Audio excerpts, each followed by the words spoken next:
Olá a todas e todos, para quem não me conhece eu sou o Cláudio, professor da área de Ciências Humanas do Centro Educacional Multirão e hoje eu estou aqui para conversar um pouquinho, falar sobre esse evento que celebramos, que o Rio Grande do Sul chama de Revolução Farroupilha, no dia 20 de setembro. E para falar sobre esse evento a gente tem que trabalhar um pouquinho com a história do Brasil, para fazer um panorama geral. E aí a gente vai regredir um pouco mais no tempo e lembrar que o Brasil ele vai conquistar sua independência em 1822. E ele é o único país da América que, quando conquista sua independência, não adota uma república, mas ele mantém a estrutura e ele mantém a forma de governo da metrópole. Então nós vamos ser governados por uma monarquia logo no início da independência.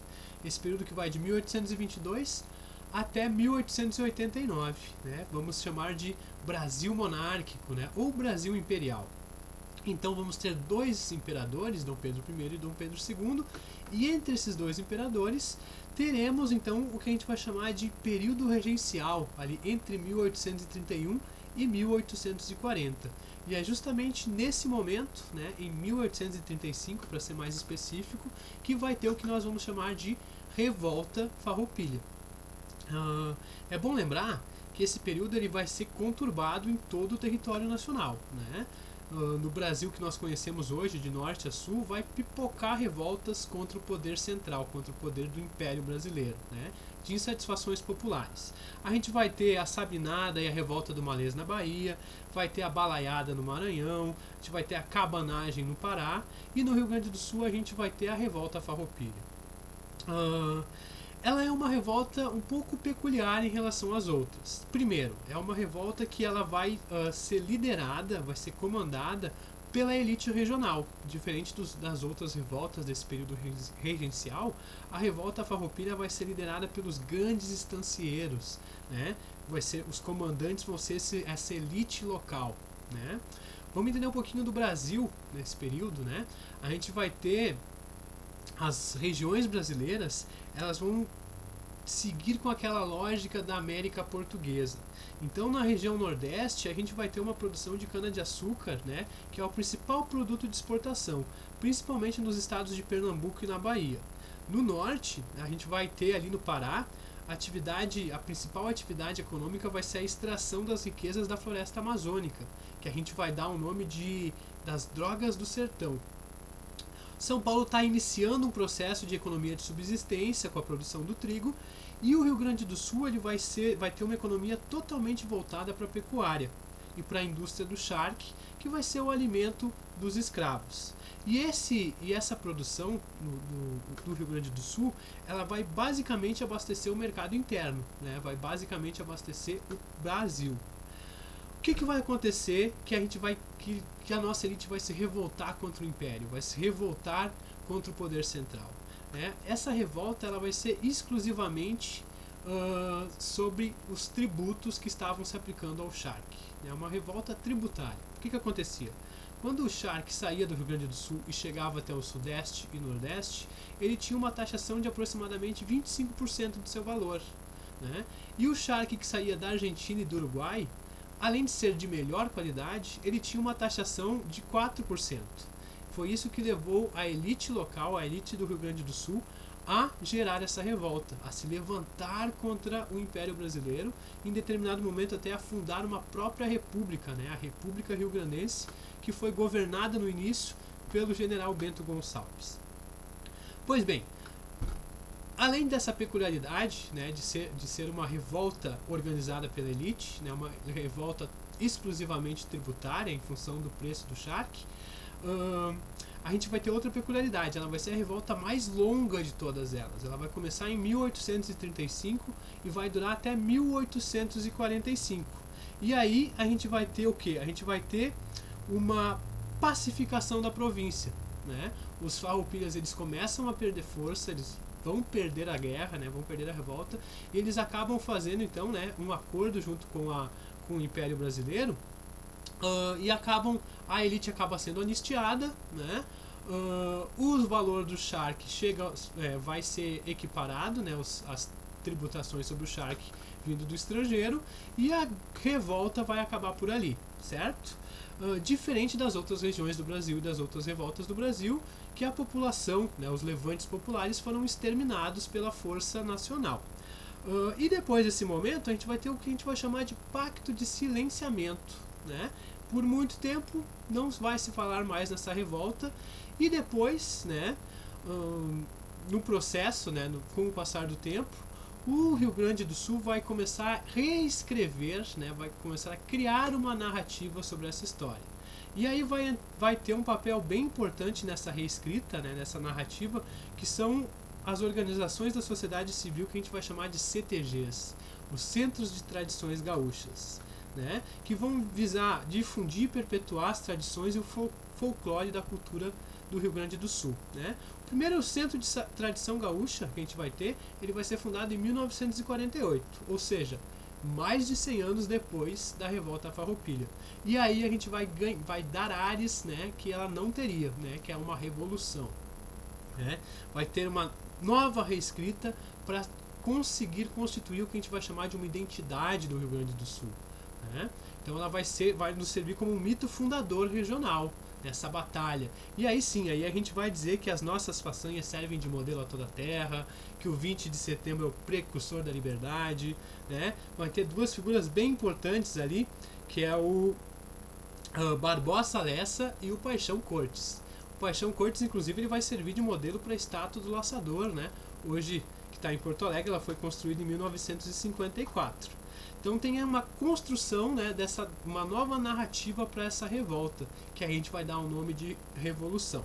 E a gente vai, né, a partir dessa mito fundador, né, dessa construção, a gente vai acabar colocando algumas culturas acima das outras, né?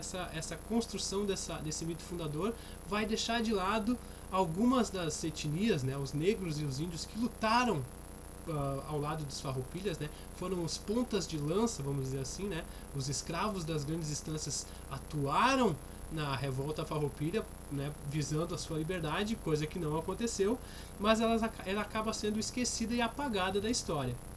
Então, esse centro de tradições gaúcha, uma questão polêmica que a gente tem aqui, né, quando a gente fala história e os centros de tradições, é justamente isso, dessa tentativa de heroicizar esses estancieiros, né, Bento Gonçalves e Davi Canabarro, né, os nomes mais conhecidos. E junto com essa tentativa de constituir uma nova narrativa, né, que foi consolidada, e hoje nós comemoramos, né, a Semana Farroupilha a cada 20 de setembro, também vai se consolidar uma alteração do termo gaúcho, né? Os gaúchos. Antigamente, né, eu costumo brincar quando eu estou em sala de aula que se nós tivéssemos uma máquina do tempo e conseguíssemos voltar até 1835, 1840 e encontrássemos ali os heróis farroupilhas, Davi Canabarro, Bento Gonçalves, seria uma ofensa, seria um xingamento se nós chamássemos eles de gaúchos, né? Naquele momento o termo gaúcho ele vai ser usado, empregado para tratar os vagabundos, né? Os bandoleiros, aquela galera sem nacionalidade definida que viviam entre as fronteiras de Brasil, Uruguai e Argentina, né? Que costumavam fazer os crimes da fronteira, principalmente ali o abigeato, né? Então esse termo ele era um termo marginalizado, dado para essa turma, né? E depois com essa reconstrução da narrativa, né, para formar essa identidade gaúcha, a gente vai criar essa figura mística, né, que é o gaúcho, né? E aí um gaúcho do Rio Grande do Sul, né, vai ser transformado numa figura ordeira, disciplinada, né, o trabalhador da estância. E isso foi muito produzido, né, a partir então do século XX. A gente vai ter essa produção, essa construção desses novos termos e dessa nova tentativa de narrar a história do Rio Grande do Sul, né? Errado não é, né? A construção dessas invenções, a invenção das tradições, né? Não é errado, mas a gente pode saber melhor, né, o que aconteceu de fato, quais foram os fatos históricos por trás disso, né? A literatura, por exemplo, ela vai ter um papel fundamental para a construção desse gaúcho e dessa nossa identidade do Rio Grande do Sul, né? Principalmente nas figuras do Simões Lopes Neto, né? Um escritor que vai escrever 4 livros ali entre 1910 a 1914, entre eles um livro que eu vou deixar aqui embaixo na descrição do vídeo chamado Os Contos gauchescos, né? Quem gosta dessa cultura gaúcha vai gostar bastante desse livro, desses contos, em que ele vai tentar resgatar as histórias, tentar buscar valorizar a história e as tradições do nosso estado. E um outro escritor de grande importância também, que vai fazer um trabalho monumental, é esse cara que está aqui do meu lado, botei ele propositalmente ali, né? O Érico Veríssimo, que vai escrever uma trilogia chamada O Tempo e o Vento. Né? Ele escreve entre os anos de 1949 a 1961, e através de um romance que a gente vai acompanhar da saga das famílias Terra e Cambará, ele vai misturar ficção e eventos reais, né? Ficção e verdade. E vai contar basicamente 1,5 século da história do Rio Grande do Sul e do Brasil. Então, para quem gosta, vale a pena conferir aí nesse feriado, né? Nessa celebração do 20 de setembro, fazer essas leituras. Junto com esses livros que eu coloquei de literatura, vou disponibilizar ali na descrição do vídeo também alguns trabalhos acadêmicos que vão trabalhar melhor essa questão da Revolução Farroupilha, né, para quem quiser se aprofundar no assunto, né, trabalhos da Universidade Federal de Santa Maria e trabalhos da Universidade Federal do Rio Grande do Sul, né, de professores e estudiosos que se dedicam a criar, né, e a produzir um material que a gente pode se aprofundar no nosso conhecimento, né? Então, no dia de hoje, né, para todos aqueles que querem celebrar a cultura gaúcha, fazendo churrasco, tomando um chimarrão, né, vamos lembrar que o chimarrão também é uma cultura, é uma tradição que existe muito antes de existir o Rio Grande do Sul, né? A tradição de tomar essa bebida amarga aí, oriunda da erva mate, é uma tradição guarani que já existia muito antes, né, dos portugueses chegarem ao que a gente chama de Brasil e ao que a gente chama hoje de Rio Grande do Sul.